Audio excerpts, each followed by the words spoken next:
Hello friend, digital world computer centre classes में आपका स्वागत है। हम लोग एचटीएमएल की सीरीज सीख रहे थे, जिसके मैंने पहले ट्यूटोरियल्स में आपको बताया था इंट्रोडक्शन ऑफ एचटीएमएल, और दूसरे ट्यूटोरियल्स में मैंने बताया था कि कैसे एचटीएमएल में सिंपल पेज बनाया जाता है और उसको कैसे हम लोग रन करवाते हैं।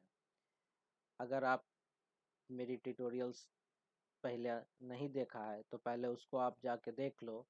आज मैं अपना तीसरा ट्यूटोरियल्स एचटीएमएल का आपको बताने जा रहा हूं, जिसमें हम लोग सीखेंगे बॉडी टैग के बारे में। एचटीएमएल में बॉडी टैग क्या होता है, तो चलिए स्टार्ट करते हैं। तो मैंने आपको बताया था कि एचटीएमएल में जब भी कोई पेज क्रिएट करते हैं तो सबसे पहले एडिटर ओपन करते हैं। तो हम लोग नोटपैड एडिटर का यूज कर रहे हैं। आज मैं आपको नोटपैड में कैसे प्रोग्राम बनाया जाता है, रन करवाया जाता है, वो बता रहा हूँ, और पिछले ट्यूटोरियल में भी बताया था। उसके बाद आज मैं ये भी बताऊंगा कि कैसे नोटपैड प्लस प्लस में एचटीएमएल की कोडिंग लिखी जाती है और रन करवाई जाती है।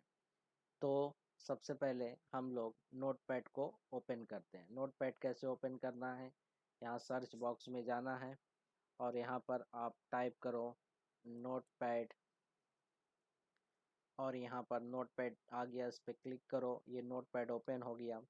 अब हम लोग एक वेब पेज बनाते हैं। तो सबसे पहले मैंने बताया था कि एचटीएमएल पेज बनाने के लिए आपको एचटीएमएल लिखना है, ये टैग है एचटीएमएल टैग। उसके बाद पेज जो बनाते हैं उसके दो पार्ट होते हैं, बॉडी पार्ट और एक हेड का पार्ट। तो पहले हम लोग हेड का पार्ट देते हैं, हेड, और हेड में पेज का टाइटल होता है तो टाइटल टैग का यूज करते हैं। टाइटल में हम लोग पेज का टाइटल देते हैं। तो मैं आज बॉडी टैग के बारे में बता रहा हूँ, तो पेज का टाइटल दे देता हूँ बॉडी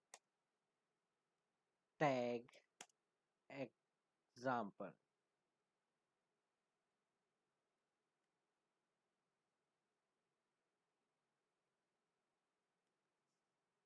और हम यहाँ पर बॉडी टैग का यूज करेंगे हेड टैग के बाद। तो हेड टैग का काम यहाँ पर फिनिश हो रहा है। हेड टैग में टाइटल पड़ता है, तो पहले टाइटल टैग को हमको क्लोज करना पड़ेगा। कैसे हम लोग क्लोज करते हैं, तो हम लोग टाइटल के पहले ये स्लैश दे देते हैं। अब हेड का काम कंप्लीट हो गया तो हम लोग हेड टैग को क्लोज करते हैं। अब हम लोग बॉडी में आएंगे तो बॉडी टैग लिखेंगे, और यहाँ पर जो भी मैसेज देना हो मैं मैसेज दे देता हूँ, डिजिटल वर्ल्ड कंप्यूटर सेंटर। और इसको मैं बॉडी को क्लोज करता हूँ क्योंकि बॉडी का काम फिनिश हो गया है। क्या हो रहा है, आज वो टाइपिंग मिस्टेक हो रहा है, देख लेते हैं।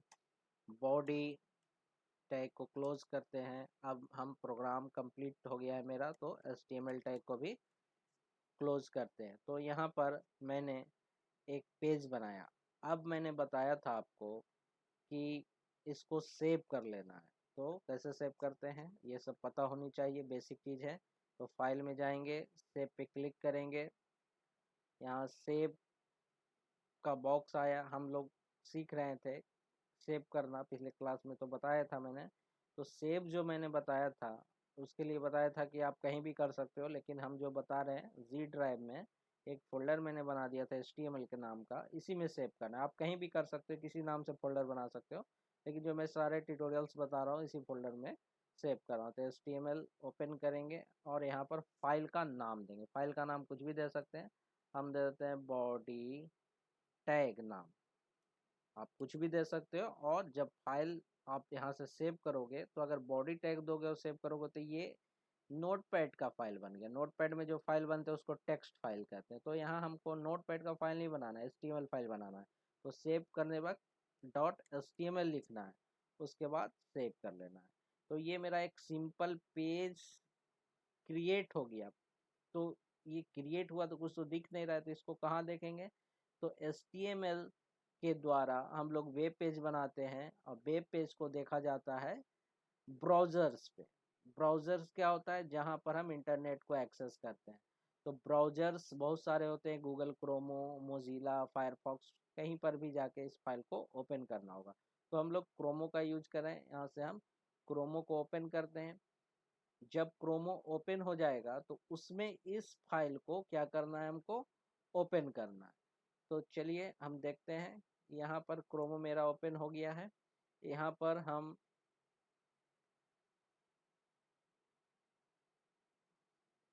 क्रोमो ये ओपन हो गया है मेरा।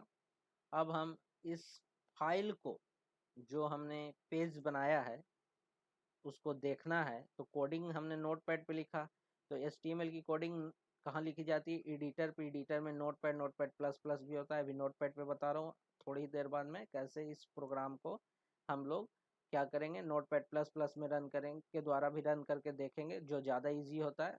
आगे के ट्यूटोरियल्स में मैं नोटपैड प्लस प्लस का ही यूज करूँगा।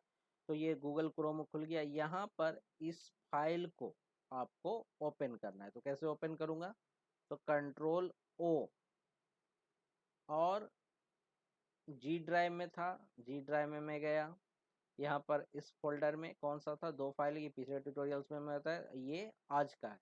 तो इस फाइल को मैंने ओपन किया, तो यहाँ पर मैसेज आ गया। तो ये जो पेज बना, ये टाइटल जो आप पेज का दोगे वो यहाँ शो करेगा। यहाँ पर आपको वो देना है जिस टाइप का आप पेज क्रिएट कर रहे हो। यहाँ पर जो आप बॉडी में दोगे तो वो, तो बॉडी टैग आज का ट्यूटोरियल्स जो है, ये तो पिछला ही ट्यूटोरियल्स में मैंने ये सब बता दिया था। जो आज का ट्यूटोरियल्स है उसमें हम बॉडी टैग के बारे में पढ़ रहे हैं। बॉडी टैग, ये जो बॉडी टैग होता है, इस बॉडी टैग स्टार्ट और एंड के बीच में हम जो कुछ भी लिखेंगे, या कोई पिक्चर्स हो, फोटो हो, वीडियो हो, ऑडियो हो, यहाँ पर हम जो देंगे वही आपको इस एरिया में दिखेगा। ये मेरा वेब पेज है ना। तो यहाँ पर जो बॉडी में हम देंगे वही दिखेगा। तो आज बॉडी टैग के बारे में हम पढ़ने जा रहे हैं। अब आते हैं, ये तो बॉडी टैग हमने यूज किया।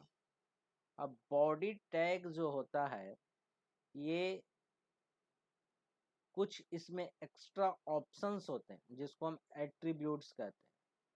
तो आज हम जो पढ़ने जा रहे हैं, बॉडी टैग का एट्रीब्यूट पढ़ने जा रहे हैं। तो बॉडी टैग का जो एट्रीब्यूट होता है वो होते हैं text, background, BG colour, left margin, top margin, link, भी लिंक और ये लिंक। इतने एट्रीब्यूट्स होते हैं। तो जो ट्यूटोरियल्स अभी हम पढ़ रहे हैं उसमें हम text, background, busy colour, left margin और टॉप मार्जिन के बारे में जानेंगे। लिंक, भी लिंक, ए लिंक, ये जो एट्रीब्यूट है बॉडी टैग का, इसको हम आने वाले ट्यूटोरियल्स में देखेंगे। अभी इसको हम समझाना चाहें तो भी अब थोड़ा प्रॉब्लम होगा, क्योंकि इसको समझने के लिए एंकर टैग होता है, उसको जानना होगा। तो बाद में ये देखेंगे हम ये पहले देखेंगे। तो सबसे पहला एट्रीब्यूट जो है हम लोग देख रहे हैं, टेक्स्ट। टेक्स्ट एट्रीब्यूट, तो टेक्स्ट एट्रीब्यूट का क्यों, जब हम कोई पेज बनाते हैं उसमें हम कुछ लिखते हैं तो ये हमको ब्लैक कलर में दिख रहा है।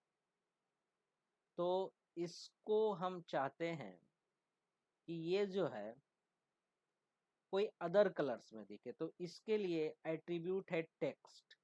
करना क्या है हमको, टेक्स्ट एट्रीब्यूट का यूज करना है। तो टेक्स्ट देना है, वो एट्रीब्यूट हो गया, और कलर का नाम देना है, वो वैल्यू हो गया। तो हम यहाँ पर देते हैं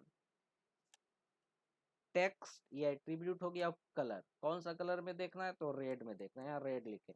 अब इसको फिर से सेव करना पड़ेगा। सेव कर लिया मैंने। अब हम क्रोमो पे जाते हैं। यहाँ पर ये जो आपको दिख रहा है ये पुराना दिख रहा है, इसको आपको रिफ्रेश करना पड़ेगा। तो राइट क्लिक करके रिलोड कर लो। किसी किसी ब्राउजर में रिफ्रेश रहता है, या कंट्रोल आर या F5 से रिफ्रेश होता है। ये हम रिफ्रेश किए। तो यहाँ पर देख रहे हैं कि ये जो कलर था वो चेंज हो गया। तो बॉडी टैग का पहला एट्रीब्यूट हमने पढ़ा टेक्स्ट एट्रीब्यूट। टेक्स्ट से हम लोग क्या किया, कलर चेंज किया। कोई अदर कलर करना हो, मान लो हमको ब्लू कलर करना है, तो यहाँ पर सिर्फ आपको ब्लू लिखना है और इसको फिर से सेव कर लेना है, और यहाँ पर जाके रिफ्रेश या रीलोड कर लेना है। तो ये कलर चेंज हो गया। तो आप लोग ने जाना कि टेक्स्ट बॉडी का एक एट्रीब्यूट होता है जिसके द्वारा हम क्या करते हैं, टेक्स्ट जो लिखते हैं बॉडी में उसके कलर को चेंज करते हैं। अगला एट्रीब्यूट्स है बैकग्राउंड और बीजी कलर। तो मैं पहले बीजी कलर एट्रीब्यूट के बारे में बता रहा हूँ। बीजी कलर, बीजी बैकग्राउंड कलर, ये आप जो कलर देख रहे हो पेज का वो व्हाइट कलर का है। हम चाहते हैं कि इसके बैकग्राउंड को चेंज कर लें, तो कौन सा कलर करें इसका बैकग्राउंड? तो यहाँ पर हम जाते हैं और यहाँ पर हम लिखते हैं BG colour. BG colour background भी देखना है, आगे देखेंगे। बीजी कलर और कलर का नाम, तो हम कलर कर देते हैं येलो, और यहाँ से हमने सेव किया और इधर आके रिफ्रेश किया तो बैकग्राउंड कलर क्या हो गया, चेंज हो गया। आप यहाँ से ऐसा भी कर सकते हो, इसको पिंक कर दो और यहाँ से हम सेव करते हैं और यहाँ रिफ्रेश करते हैं तो देखिए। तो बीजी कलर एक एट्रीब्यूट है जिसके द्वारा हम लोग बैकग्राउंड कलर को चेंज कर सकते हैं। अगला एट्रीब्यूट हम लोग देखने जा रहे हैं बैकग्राउंड।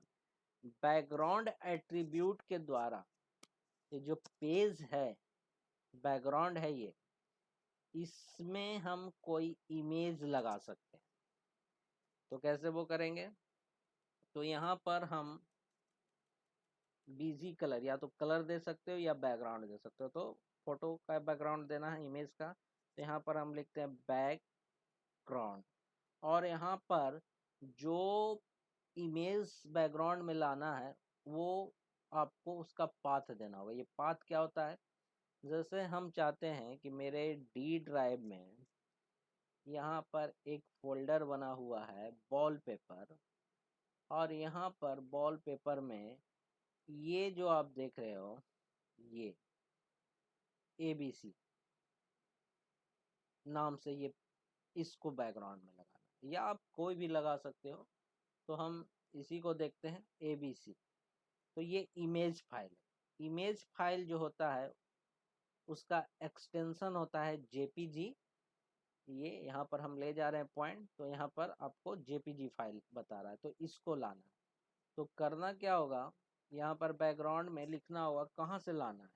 तो डी ड्राइव से। डी ड्राइव में कौन सा फोल्डर है? तो वॉलपेपर। और वॉलपेपर में किस नाम से इमेज है? तो इमेज का नाम मैं भूल गया हूँ, ABC है। तो यहाँ पर हमको देना है ABC और एक्सटेंशन JPG, और यहाँ से हम इसको सेव करते हैं और इधर आके रिफ्रेश करते हैं तो बैकग्राउंड में वो इमेज आ गया। तो बैकग्राउंड एक एट्रीब्यूट है बॉडी टैग का जिसमें हमको बैकग्राउंड लिखना है। URL मीन्स पाथ, जो पिक्चर्स है उसका पाथ देना है। अगर आप पाथ नहीं दोगे, यहाँ पर मैंने बैकग्राउंड लिखा और पाथ हटा के सिर्फ फाइल का नाम दे दिया abc.jpg, तो इधर आके हम रिफ्रेश करते हैं तो वो पिक्चर्स गायब हो गया, क्योंकि इसको वो पाथ नहीं मिल रहा है जहाँ ये इमेज है। तो कोई इमेज लाना हो तो उसका हमको यहाँ पर क्या करना पड़ेगा, पाथ लिखना पड़ेगा। एक और बात बताता हूँ, अगर आप चाहते हो सिर्फ फाइल नेम दे और आ जाए, तो आपको करना क्या होगा कि जो इमेज लाना है, ये इमेज लाना है, तो इसको उसी फोल्डर में आप रख दो जहां आपने फाइल सेव किया। तो इसको मैं क्या करता हूँ, कॉपी करता हूँ और यहाँ पर जी ड्राइव में आके यहाँ पर कहाँ से मैंने कर रहा था, HTML, इस फोल्डर में।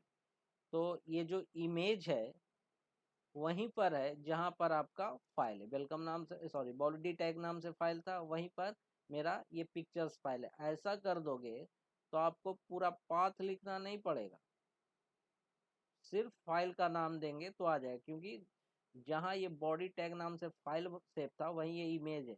तो आपको ये सिर्फ मेंशन करना पड़ेगा। यहाँ पर रिफ्रेश करते हैं तो देखो आ गया। तो अगर आप कोई फोटो लाना चाहते हैं तो कहीं और से लाना चाहते हैं तो पाथ देना पड़ेगा, और जहाँ पर आपने ये HTML फाइल सेव किया वहीं पर से लाना हो तो सिर्फ आपको उस फाइल्स को उसी फोल्डर में डाल देना है और सिर्फ क्या करना है, फाइल का नाम देना है तो आ जाएगा। अगला एट्रीब्यूट जो बॉडी टैग का है वो हम देखने जा रहे हैं टॉप मार्जिन और लेफ्ट मार्जिन। ये जो सेंटेंस लिखा हुआ है कहाँ से लिखा हुआ है, यहाँ से। हम चाहते हैं थोड़ा नीचे यहाँ से लिखा है, तो जैसे वर्ड में मार्जिन्स होता था यहाँ पर भी मार्जिन्स होते हैं। तो यहाँ पर हमको करना क्या है कि यहाँ पर लिखना है टॉप मार्जिन और यहाँ पर नंबर देना है। जितना आप नंबर दोगे उतना पिक्सल्स छोड़ेगा टॉप से। तो मान लेता है हम 20 देते हैं और हम इसको सेव करते हैं, इधर आकर रिफ्रेश करते हैं तो देखो टॉप से 20 पिक्सल्स नीचे मार्जिन छोड़ दिया। और हम दे देते हैं 45, तो क्या होगा आपका 45 पिक्सल। इसी तरह से हम ये जो लेफ्ट है हम यहाँ से नहीं चाहते हैं, थोड़ा मार्जिन छोड़ के यहाँ से लिखा है, यहाँ से लिखा है। तो आपको करना क्या पड़ेगा, हमको यहाँ पर लिखना पड़ेगा लेफ्ट मार्जिन इक्वल टू कुछ नंबर, मान लो 30 दे देता हूँ और इसको हम सेव कर लेते हैं और यहाँ से रिफ्रेश करते हैं। देखो इधर से क्या है, लेफ्ट से मार्जिन छोड़ दिया 30 पिक्सल का। तो ये बॉडी टैग के एट्रीब्यूट आज हमने देखा। कौन कौन सा एट्रीब्यूट देखा, text, background, busy colour, left margin और टॉप मार्जिन। 3 एट्रीब्यूट्स और हम देखेंगे बॉडी टैग का, लेकिन इसको हम अभी नहीं, आने वाले ट्यूटोरियल्स में एक टैग है एंकर टैग, उसमें इसका यूज होता है तो वहां पर हम लोग देखेंगे। एक बात और, आज तो बॉडी टैग कंप्लीट कर ही दिया हूं मैं। और एक बात मैंने बताया था कि किसी फाइल को नोटपैड प्लस प्लस में बना के कैसे रन करवाना। तो क्या करता हूँ, इस कोड को, ये जो कोड है ना, इसको हम कॉपी कर लेते हैं क्योंकि यही टाइप करने में टाइम बर्बाद होगा। तो इसको कॉपी कर लेता हूँ मैं, और कॉपी करके इसी को कैसे हम यहाँ से क्रोमो को भी बंद कर देते हैं और इसको क्या करता हूँ मैं नोटपैड प्लस प्लस। तो यहाँ पर आपके नोटपैड प्लस प्लस आपके कंप्यूटर में इंस्टॉल होना चाहिए। अगर आपके पास नोटपैड प्लस प्लस नहीं है तो आप उसको गूगल से सर्च करके लोड कर लीजिए। यहाँ पर हम लिखते हैं नोट, यहाँ आ गया नोटपैड प्लस प्लस, इसमें ओपन करना है हमको। और यहाँ पहले का प्रोग्राम दिख रहा है, सबको मैं क्लोज कर देता हूँ। हाँ, इस तरह से ओपन होगा। यहाँ पर आपको कोई भी कोडिंग टाइप कर लेना है, मैंने ये टाइप कर लिया। थोड़ा सा यहाँ चेंज कर देता हूँ, इसको मैं थोड़ा सा चेंज करके लिख देता हूँ बॉडी टैग एग्जाम्पल। ये सेंटेंस मैंने लिख दिया। कुछ भी लिख सकते हैं या इसको चेंज करो, अच्छा नहीं लग रहा। इसको हम यहाँ पर लिख देते हैं वेलकम टू HTML, इतना ही लिखता हूँ। अब इसको हम सेव कर लेंगे उसी तरह से। फाइल में गए, यहाँ पर सेव किए, अपना फोल्डर में सेव करना है। कहाँ है आपका फोल्डर, तो जी ड्राइव में हम सेव कर रहे थे, तो यहाँ जाते हैं जी ड्राइव में ओपन किए और यहाँ आके ये 2 फाइल बनाओ। इसका कुछ अदर नाम लिख देते हैं, हम लिख देते हैं demo.html, कोई भी नाम दे सकते हैं और यहाँ से सेव कर लेते हैं। तो यही काम तो मैंने यहाँ भी किया था कि नोटपैड को ओपन किया और नोटपैड में जाके उसको सेव कर लिया था। लेकिन आप उस फाइल्स को क्रोमो पे या किसी ब्राउजर्स पे रन किया करने के लिए क्रोमो को या कोई भी ब्राउजर ओपन करके वहाँ ओपन में जाके फाइल सेलेक्ट करना पड़ा था। लेकिन नोटपैड प्लस प्लस में क्या है, इसको सेव करने के बाद यहाँ रन पे जाना है और यहाँ पर ब्राउजर्स के नाम है। तो फायरफॉक्स पे क्लिक करेंगे तो फायरफॉक्स ओपन हो जाएगा ये फाइल। इंटरनेट एक्सप्लोरर आई मतलब इंटरनेट एक्सप्लोरर पे हो जाएगा। तो चलो क्रोमो पे ही करते हैं। यहाँ पर मैंने इस पर क्लिक किया, अब देखो वो फाइल को डायरेक्ट क्या किया यहाँ पर रन कर दिया। तो नोटपैड प्लस प्लस का ही हम आगे यूज करेंगे और इतना प्रोग्राम टाइप नहीं करेंगे, इसी में थोड़ा चेंज करके जो होगा वो बताऊंगा। थोड़ा ट्यूटोरियल्स छोटा होगा, अच्छा रहेगा। तो HTML के पहले ट्यूटोरियल्स में हमने सीखा था इंट्रोडक्शन ऑफ HTML, दूसरे में कैसे पेज बनाया जाता है, कैसे नोटपैड पे बना के उसको रन कराते हैं ब्राउज़र पे, और तीसरे ट्यूटोरियल्स में हमने बॉडी टैग के बारे में देखा था और कैसे नोटपैड प्लस प्लस में हम प्रोग्राम बनाते हैं और उसको रन करवाते हैं। नेक्स्ट ट्यूटोरियल्स में मैं सेंटर टैग, BR टैग के बारे में आपको बताऊंगा। दोस्तों, ये जो आप सीखते हो इसको आप कंप्यूटर पे प्रैक्टिस कर लो तो ज़्यादा अच्छे से समझ में आएगा। सिर्फ वीडियो देखने से नहीं होगा, इसको प्रैक्टिस भी करें तो ज़्यादा समझ में आएगा। अगर आपको ये ट्यूटोरियल्स अच्छी लगती है तो आप मेरे चैनल को सब्सक्राइब कर दें, वीडियो को लाइक कर दें, अपने दोस्तों में शेयर कर दें और फेसबुक पे शेयर कर दें, व्हाट्सएप पे शेयर कर दें, ट्विटर पे शेयर कर दें। नमस्कार, नेक्स्ट ट्यूटोरियल्स में मैं फिर आऊँगा।